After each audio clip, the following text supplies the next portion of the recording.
আপাত দৃষ্টিতে মনে হচ্ছে যে ইনুসের বিদায় ঘণ্টা বেজে গেছে, ইনুসের যাওয়ার সময় হয়ে গেছে। এমন একটা অবস্থা হয়েছে যে ছেড়ে দে মা কেন্দে বাঁচি। স্পষ্টতই বোঝা যাচ্ছে যে তিনি হতাশ। ২ নম্বর হলো তিনি আশা ছেড়ে দিয়েছেন এবং তিনি ক্ষমতা ছাড়তে পারলে এখন বেঁচে যান, এই অবস্থা। তিনি স্পষ্ট করে বলেছেন, যদি সংস্কার দলগুলো না চাই, জনগণ যদি না চাই, তাহলে আমরা নির্বাচন দিয়ে চলে যাব। এই কথাতে স্পষ্ট ইঙ্গিত দেয় যে সরকার একটা চাপে রয়েছে। এবার দেশ ছেড়ে পালানোর চেষ্টা করছেন ডক্টর ইউনূস। কী কারণে হঠাৎ করে এই সিদ্ধান্ত নিলেন তিনি? এর আগে তিনি ঘোষণা দিয়েছিলেন যে আওয়ামী লীগ নির্বাচন করতে পারবে, এছাড়া সব দলেই অংশগ্রহণ করতে পারবে। দর্শক, আজকের ভিডিওটি গুরুত্বপূর্ণ হতে যাচ্ছে। বিস্তারিত দেখতে আমাদের সাথে থাকুন। হচ্ছে যে ইনুসের বিদায় ঘণ্টা বেজে গেছে, ইনুসের যাওয়ার সময় হয়ে গেছে। এমন একটা অবস্থা হয়েছে যে ছেড়ে দে মা কেন্দে বাঁচি। কিন্তু মিস্টার ইনুস সাহেব, আপনাকে একটা কথা বলি, আপনি হচ্ছেন একজন মূর্খ। কেন আপনাকে মূর্খ বললাম? অনেকে আবার প্রশ্ন করবে যে এত বড় শিক্ষিত মানুষকে মূর্খ। আপনি হচ্ছেন যেই পেশায় আসছেন সেই পেশায় আপনি হচ্ছেন একজন মূর্খ, পলিটিক্যাল মূর্খ। এটাকে বলে পলিটিক্যাল মূর্খ। আপনি পলিটিক্যাল মূর্খ এই কারণে যে আপনি এখন যেতে চাচ্ছেন, বিদায় নিতে চাচ্ছেন। আপনি কি এই কথা জানেন না যে রাজনীতি এমন একটা জিনিস, ক্ষমতা এমন একটা জিনিস, আসবেন রাজনীতিতে নিজের ইচ্ছায়, যেতে হবে অন্যের ইচ্ছায়। আপনি ইচ্ছা করলেই এখান থেকে নিজের ইচ্ছায় আর যেতে পারবেন না। একবার খাঁচায় আপনি ঢুকে গেছেন, এখন আপনি আপনার ইচ্ছায় যেতে পারবেন না। আপনাকে বিদায় দিবে দেশের জনগণ। সেটা কিভাবে বিদায় দিবে সেটা দেশের জনগণ সিদ্ধান্ত নিবে। আপনাকে কি জোতার মালা পরিয়ে সারা বাংলাদেশ ঘুরিয়ে বিদায় দিবে, না গণপিটুনিতে আপনাকে নিঃশেষ করে দিয়ে বিদায় দেওয়া হবে? কিভাবে বিদায় দেওয়া হবে এদেশের জনগণ এখন সিদ্ধান্ত নেবে। আপনি ভুল করেছেন, আপনি একজন মূর্খ মানুষ, পলিটিক্যাল মূর্খ মানুষ। আপনি কেন আসলেন এই জায়গার মধ্যে? এসে কেন আপনি দেশটাকে ধ্বংস করলেন? এই জন্য দেশটাকে যেহেতু ধ্বংস করছেন, আপনাকে এর শাস্তি আপনাকে পেতেই হবে। কোনো ক্ষমা নেই মুরব্বী। No way, there is no way you can leave this country. আপনাকে ইউ মাস্ট বি পানিশড। আপনাকে পানিশমেন্ট পেতেই হবে। গতকালকে আপনি সশস্ত্র বাহিনী দিবস উপলক্ষে সেনাকুঞ্জে আপনি এবং আপনার এই যে কতিপয় কিশোর গ্যাংদের যাদের উপদেষ্টা বানিয়েছেন, তারা খালেদা জিয়ার সাথে, বেগম খালেদা জিয়ার সাথে যেভাবে খালেদা জিয়াকে মনে হচ্ছে যে খালেদা জিয়ার আপনার কোন ইউনিটের যুবদলের সভাপতি, সাধারণ সম্পাদক হিসাবেও যেরকম আচরণ করে আপনারা এর চেয়ে বেশি আচরণ করেছেন, তার মানে হচ্ছে আপনারা বিদায় নিতে চান। আপনাদের লম্প জম্প সবকিছু শেষ হয়ে গেছে। এখন হচ্ছে আপনার হিসাবের পালা। এখন আপনি চাইলেই আপনি আর বিদায় নিতে পারবেন না। এখন আপনাকে বিদায় দিব আমরা, এদেশের জনগণ আপনাকে বিদায় দিব। আপনার বিচার করে তারপরে আপনাকে বিদায় দিব।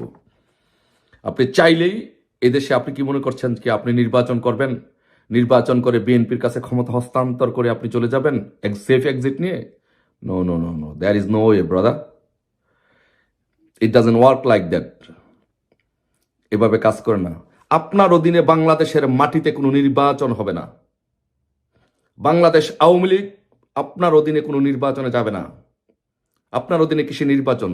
আপনি এই দেশের স্বৈর শাসক, আপনি এই দেশের দখলদার, আপনি এই দেশের শান্তি বিনষ্ট করি, আপনি এই দেশের গণতন্ত্র হত্যাকারী, আপনি মানুষ হত্যাকারী, আপনি পুলিশ হত্যাকারী, আপনি এই দেশের গণহত্যাকারী, ছাত্র হত্যাকারী। আপনার অধীনে কিসে নির্বাচন? আপনার অধীনে কোনো নির্বাচন হবে না। আপনাকে আমি কেন পলিটিক্যাল মূর্খ বললাম? আপনি এটা রিসার্চ করেন পরে। এখন তো লম্পজম্প করছেন, এখন বুঝবেন না। আপনি আমার পলিটিক্যালি আমার ছাত্র তো আপনি কখনই হতে পারবেন না। আপনি আমার ছোট ভাই ছাত্রলীগের যে সেক্রেটারি নাজমুল, অথবা সোহাগ, জাকির, রাব্বানি, অথবা সর্বশেষ যে সাদ্দাম ইরান, তাদের ছাত্র আপনি হওয়ার যোগ্যতা রাখেন না। পলিটিক্যালি বলছি, politically. This is a long way to go. You need a lot of experience, brother. So আপনি না জেনে শুনে বিষ পান করেছেন, এখন আপনাকে যন্ত্রণা সহ্য করতে হবে। আপনার অধীনে বাংলাদেশে কোনো নির্বাচন হবে না। আপনি যেতে চাইলেও আপনাকে বিচার না করে বাংলাদেশ থেকে দেওয়া হবে না। প্রথম আপনার বিচার করা হবে আপনি কতজন এই ক্ষমতায় আসার জন্য ক্লিন্টন ফাউন্ডেশনের টাকা দিয়ে মার্কিন অ্যাডমিনিস্ট্রেশনকে ম্যানেজ করে, বাংলাদেশের সেনাবাহিনীকে ম্যানেজ করে সরকার উৎখাত করার জন্য আপনি বাংলাদেশে কতজন ছাত্র হত্যা করেছেন। প্রথম আপনার এটা বিচার হবে, কতজন ছাত্র হত্যা করেছেন এটা জনসম্মুখে প্রকাশ করতে হবে। 7.62 রাইফেল কোথা থেকে আসলো এটা জনসম্মুখে প্রকাশ করতে হবে।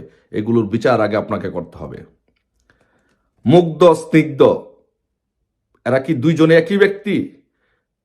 কোন কাল্পনিক কোন চরিত্র আবিষ্কার করা হয়েছে? না, এরা আসলে দুই ভাই, মুগ্ধ স্নিগ্ধ দুইজন, না মুগ্ধ স্নিগ্ধ, স্নিগ্ধ মুগ্ধ। এই ড্রামা, এই নাটক বাংলাদেশের জনগণের সামনে উপস্থাপন করতে হবে। কতজন পুলিশকে হত্যা করেছেন বাংলাদেশের মাটিতে? আপনি এই আন্দোলনের নামে বাংলাদেশে যেই পরিমাণ পুলিশ হত্যা করেছেন, বাংলাদেশের ইতিহাসে, দক্ষিণ এশিয়ার ইতিহাসে এবং বিশ্বের ইতিহাসে এরকম ধরনের কোনো ঘটনা হয় যে এত পুলিশ কোনোদিন হত্যা করা হয় নাই। আপনি ক্ষমতার লোভে, ক্ষমতার মসনদে বসার জন্য, আপনি সামাজিক ব্যবসা করার জন্য, সুদের ব্যবসা করার জন্য, বাংলাদেশ থেকে টাকা পাচার করার জন্য, আপনার গ্রামীণ ব্যাংকে আপনি সুদ মওকুফ করার জন্য আপনি ক্ষমতার মসনদে আহরণ করেছেন। এদেশের পুলিশকে, শান্তিপ্রিয় পুলিশবাদীকে, যারা জনগণের সেবায় সবসময় কাজ করে, তাদেরকে আপনি হত্যা করেছেন। এই হত্যার বিচার হবে, তারপরে আপনার সেফ এক্সিট বলেন আর যে এক্সিটই বলেন হবে। এর আগে মুরব্বী নো ওয়ে ওয়েট। আপনি মৃতদের কতজন ব্যক্তি মারা গিয়েছে তার সঠিক তালিকা প্রকাশ করতে হবে। আপনার মৃতরা, এই যে মৃত নাটক সাজিয়েছেন, আবার অনেক মৃতরা ফিরে আসছে, এটাও পৃথিবীতে বিরল একটি ইতিহাস। মৃতরা ফিরে আসছে। এইসব নাটক বাংলাদেশের জনগণের সামনে এখন প্রকাশ হয়ে গেছে। দেশের কত কোটি টাকা আপনি ধ্বংস করেছেন, কত লক্ষ কোটি টাকা আপনি দেশের ধ্বংস করেছেন।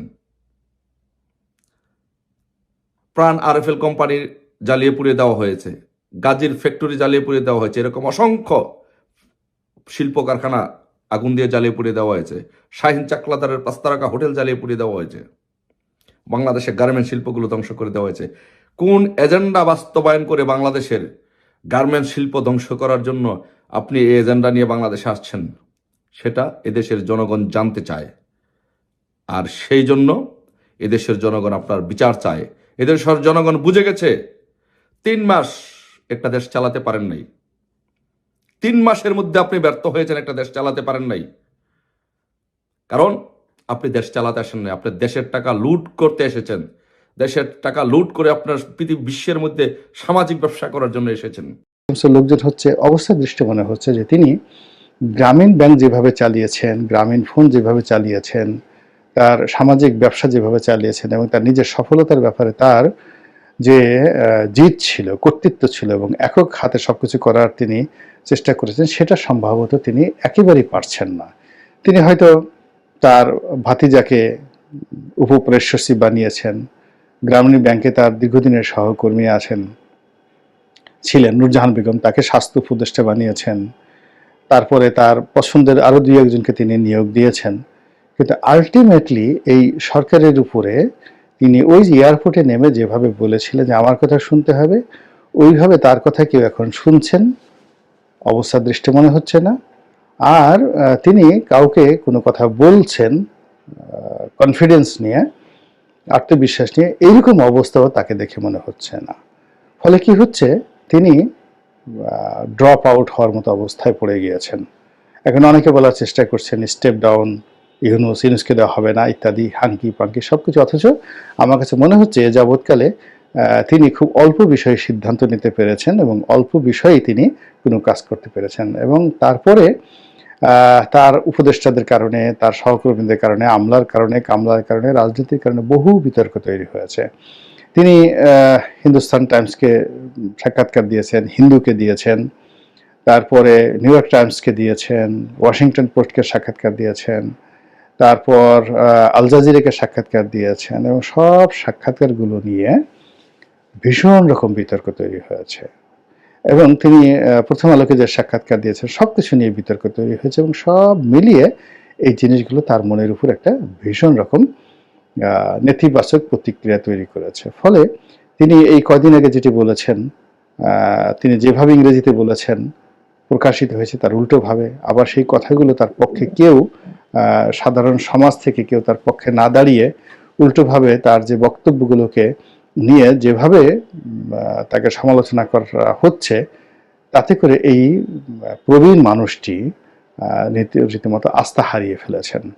এবং তারই ধারাবাহিকতা দেখা গেল তিনি বণিক বার্তার সঙ্গে বলেছেন যে ইলেকশন নিয়ে আমাদের এই সংস্কার ইলেকশন নিয়ে এইগুলো নিয়ে আমরা চেষ্টা করছি, বাট যদি রাজনৈতিক দলগুলো না চায় আমরা সাথে সাথে ইলেকশন দিয়ে আমরা চলে যাব, আমরা যেখানে আছি আমরা ভালো আছি, সবকিছু আমাদের পেশায় আমরা ফিরে যেতে চাই, ইত্যাদি অনেক কিছু এই কথাগুলো বলেছেন। কিন্তু তিনি যত সহজে বলেছেন তত সহজে কি তিনি যেতে পারবেন? তিনি যেভাবে ওই যে এয়ারপোর্টে নেমে বলেছেন আমার কথা শুনতে হবে, তো তিনি যেভাবে সাক্ষাৎকার দিয়েছেন তার কথা যেহেতু এতকালই শোনা হয়নি, এখন তিনি দুর্বল অবস্থানে আছেন, সব মিলিয়ে দুর্বল অবস্থানে আছেন। তো কাজেই তার কথা এখন কেউ শুনবে না, তিনি ইচ্ছা করলে যেতে পারবে না। শফিক রেহমান সাহেব, যেটা বিখ্যাত সাংবাদিক, তিনি বলার চেষ্টা করছেন আপনারা ডক্টর ইউনূসকে যেতে দেবেন না। আপনি কথাটা লক্ষ্য করেন যে ব্যাপারটা হলো ডক্টর ইউনূস যেন যেতে না পারেন, অভিমান করে বলেন, পালিয়ে বলেন, ক্ষমতা ত্যাগ করে বলেন, কোনো অবস্থাতেই যেন ডক্টর ইউনূস যেতে না পারেন, যেতে দেবেন না। এটা কিন্তু শফিক রেহমান সাহেব। ডক্টর ইউনূস দেশ ছেড়ে চলে যাওয়ার পরিকল্পনা করছেন। প্রবীণ এই লোকটিকে নিয়ে বাংলাদেশের জনগণ ট্রল করছেন। তিনি চেয়েছিলেন বাংলাদেশকে নতুনভাবে সাজাবেন, কিন্তু সমন্বয়কদের চালাকি কারণ তিনি বুঝতে পারেননি। সমন্বয়করা চেয়েছিল ডক্টর ইউনূসকে সামনে রেখে তারা দেশ পরিচালনা করবে, কিন্তু বাংলাদেশের জনগণ সেই চালাকি ধরে ফেলেছে। তারা ডক্টর ইউনূসকে দেশ থেকে পালাতে দেবে না, তার বিচার করবে। দর্শক, আপনাদের কি মনে হয়? আপনাদের মূল্যবান মতামত কমেন্টস করে অবশ্যই জানাবেন। দর্শক, আমাদের ভিডিওটি ভালো লাগলে একটি লাইক দিবেন এবং যারা নতুন আছেন চ্যানেলটি সাবস্ক্রাইব করে রাখবেন। সবাইকে আবারও ধন্যবাদ জানিয়ে আজকের মতো বিদায় নিচ্ছি। ধন্যবাদ সবাইকে।